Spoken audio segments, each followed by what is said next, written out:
naman sa ating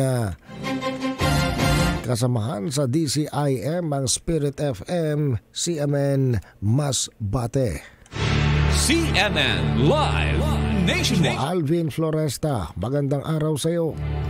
Maayo na aga Ariel, maayo na aga Masbate. Sanib puwersa ang Masbate Police Provincial Office sa pangunguna ng bagong Provincial Director na si Police Colonel Jefferson Bon Araujo kasama ang mga representative ng Commission on Elections o COMELEC at mga miyembro ng Philippine Army para sa opisyal na pagsisimula ng malawakang operasyon ng COMELEC checkpoint sa buong lalawigan ng Masbate. Ito ay kasabay ng pagsisimula ng election period para sa eleksyon 2025 noong January 12. Ayon sa Masbate PNP, ang hakbang na ito ay bahagi ng mahigpit na pagpapatupad ng batas upang masiguro ang mapayapa at maayos na eleksyon. Hinikayat naman ang lahat na motorista na dadaan sa COMELEC checkpoint na ihanda ang kanilang lisensya at rehistro ng sasakyan.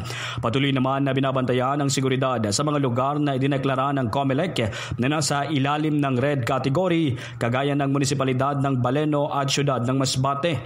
Layunin din itong maiwasan ang anumang banta kagaya ng posibleng atake ng rebeldeng grupo.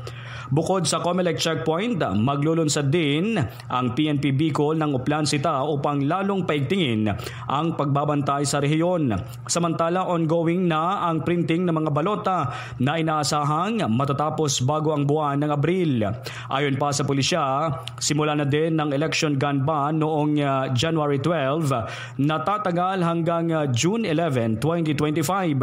Layunin din ito na mapigilan ang pagpasok sa lalawigan ng anumang klase ng kontrabando. Ayon pa sa PNP, ang sinumang lalabag dito ay maaaring makulong mula 1 hanggang 6 na taon at permanenteng disqualification galing sa public office at maaaring mawala ng karapatan na makaboto.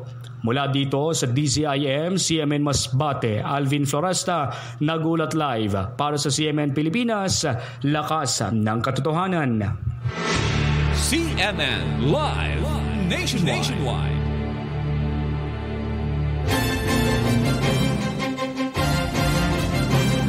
Maraming salamat, Alvin Floresta, mula naman sa impinan ng Spirit FM, CMN Masbate.